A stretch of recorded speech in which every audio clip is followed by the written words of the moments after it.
जी, जिस लोकतंत्र की दुहाई आप देते हैं, विपक्ष देता है, उस लोकतंत्र के लिए क्या ये स्वस्थ है कि विपक्ष को आप मजबूर कर दें कि आप क्विट कर दीजिए चुनावों से पहले ही?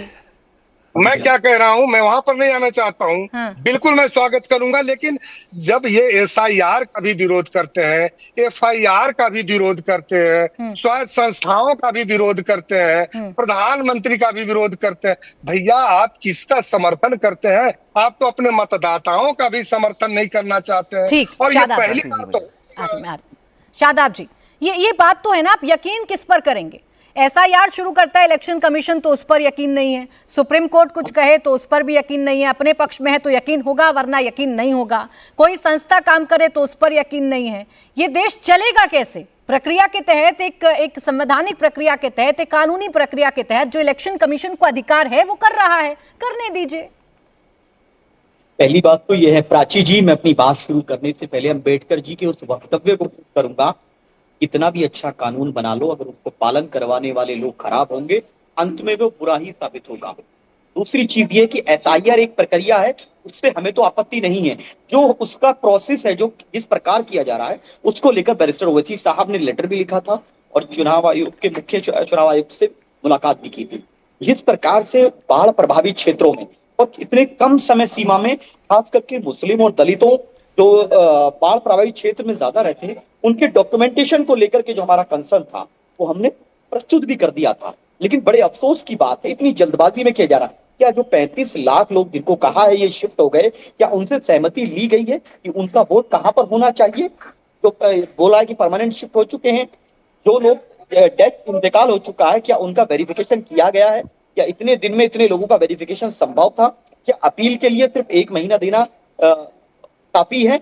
इन सारी चीजों को लेकर हमें एसआईआर से नहीं, एसआईआर जिस प्रकार से किया जा रहा है, एक बैकडोर एनआरसी का जो प्लान तैयार किया जा रहा है, हमें उससे आपत्ति है। हमें आपत्ति ये नहीं है कि देश संविधान से ना चले, ये सब चीजें देश बिल्कुल संविधान से चलेगा, चुनाव आयोग को अधिकार है ये सब चीज करने का, लेकिन उस प्रक्रिया को जिस प्रकार जटिल बनाने का प्रयत्न किया गया, जिस प्रकार जल्दबाजी में किया गया, उसमें बाढ़ प्रभावित क्षेत्र, दलित और मुसलमानों को कहीं से कहीं इम्पैक्ट होगा। और जो बाहर रहने वाले बिहार के हमारे लोग हैं जो वहां पर रोजगार ढूंढने जाते हैं, क्या 35 लाख लोग इतने दिन में चले गए? दूसरी बात बार बार आती है, तो क्या प्रधानमंत्री जी और तमाम एनडीए के सांसद इस्तीफा देने जा रहे हैं जो उन वोटों से चुन के आए थे? ठीक है, जवाब दे दीजिए प्रेम शुक्ला जी। ये कंसर्न है, जितने लोग यहाँ बिहार से जुड़े हुए बैठे हैं सभी का एक ही कंसर्न है, और सभी का कंसर्न सिर्फ इतना है, जितने भी बोगस वोटर्स हैं आप उनको हटा दीजिए, कोई आपत्ति नहीं करेगा, लेकिन अगर एक भी बिहारी का वोट करता है तो जिम्मेदार कौन होगा? देखिए 99.86% लोग अगर कवरेज में आ जाते हैं तो इसका साफ संकेत है कि उत्कृष्ट काम जो है एसआईआर का हुआ है। अब उसमें से मृतकों की संख्या साफ तौर पर एसआईआर में कितनी बताई जा रही है, माइग्रेटेड की संख्या बताई जा रही है, लापता की संख्या बताई जा रही है, डुप्लीकेट की संख्या बताई जा रही है। कृपा करके शक्ति सिंह यादव जी, शादाब भाई और तहसीन पूनावाला बता देना कि कितने लोग ऐसे इनके हैं जिनका वो मतदाता है लेकिन उनका नाम कट गया है। इनके पास भी इनके एजेंट्स है ना, बीएलए है ना, ये बीएलए से सूची जमा करें अपने और बता दें कि बिहार में इतने मतदाता ऐसे हैं जिनके पास सारे आवश्यक दस्तावेज होने के बावजूद वो मतदाता नहीं बन सके। ऐसी कोई इनके पास संख्या है क्या? तो नहीं है इनके पास कोई संख्या। ये कल्पना के आधार पर कोई आरोप लगाएंगे, उस पर बहस करने का औचित्य ही कुछ नहीं है। आप आरोप लगाते रहिए, निर्वाचन आयोग संख्या जो दे रहा है उस संख्या का सत्यापन है, उसने अपनी जो भी संख्या दी है उसका वैज्ञानिक आधार है, जिसने संख्या दी और डिजिटलाइज किया है। आप अगर 2003 में 31 दिन में एक प्रक्रिया पूरी करते हैं, जब डिजिटली भारत इतना अग्रणी नहीं था, और आज 22 साल बाद जब भारत जो है एक बड़ी डिजिटल इकोनॉमी तक बनकर तैयार है, डिजिटलाइजेशन में हम पूरी दुनिया को लीड कर रहे हैं, ऐसे में निर्वाचन आयोग बता रहा है कि कितने लोगों का मतदाताओं को डिजिटलाइज कर लिया गया है, उनके दस्तावेज जो है सत्यापित कर दिए गए हैं।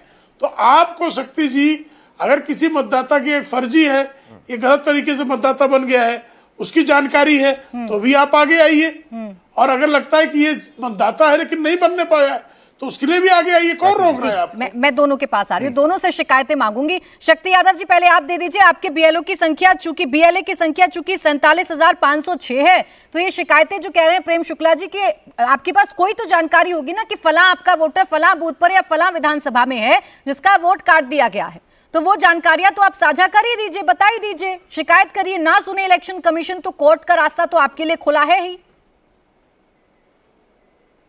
अब हम ज्यादा नहीं, एक ही सवाल का जवाब ही दे दे, मैं आश्वस्त हो जाऊंगा। और behalf of the election commission of India, क्योंकि ट्रस्ट कर रहा है ना, जिन जिन लोगों के नाम घर शुमारी में या 1 महीने में पूर्ण कर लिए गए हैं, जिसके प्रतिशत बताए गए हैं, सिर्फ इतना ही डिक्लेयर कर दो। क्या इसमें से कोई नाम अब नहीं कटेंगे? आप एश्योर कर दो, मैं मान लूंगा। मेरी आशंका जहां है इसके बारे में मैंने कह दिया। आप प्रेम भाई, आपको बड़ा प्रेम से बोलते हैं और मैं आपका सम्मान भी करता हूं। कर सकती है, नहीं, गलत जगह आप निर्वाचन आयोग के बिहाफ में ये एश्योर करने का दायित्व निर्वाचन आयोग का है, आप तो ही किसी दल का हो ही नहीं सकता। अरे भाई, वही तो पूछ रहा हूं। आप जो आंकड़ों, जिस आंकड़ों पर आप हमको ध्यान तो निर्वाचन आयोग करेगा ना, इसको पुख्ता मान ये तय कौन करेगा? ये अधिकार क्षेत्र किसका है? वही बात तो मैं पूछ रहा, ये अधिकार क्षेत्र किसका है? ये मैं, अरे भाई, मैं वही तो कर रहा हूं का दायित्व और अधिकार, तो फिर आप बैक हो जाइए। दोनों बातें एक साथ नहीं हो सकती है। आपने एक बात कही कि चुनाव आयोग ने पूरी प्रक्रिया को 1 महीने में इतने, अरे मैं तो पूछ रहा हूं आपसे से कि आपको, नहीं, मैं तो अलग नहीं मानता हूं, सेल ही मानता हूं। इसीलिए मैंने पूछा, गुप्ता जी से आप बात करते ही होंगे, हमने सिर्फ इतना ही कहा मानने से जिन लोगों के नाम उसमें आ गए हैं उसमें कोई कटेंगे नहीं। आप एश्योर कर दो, आप एश्योर कर दो, मैं विड्रॉ करता हूं।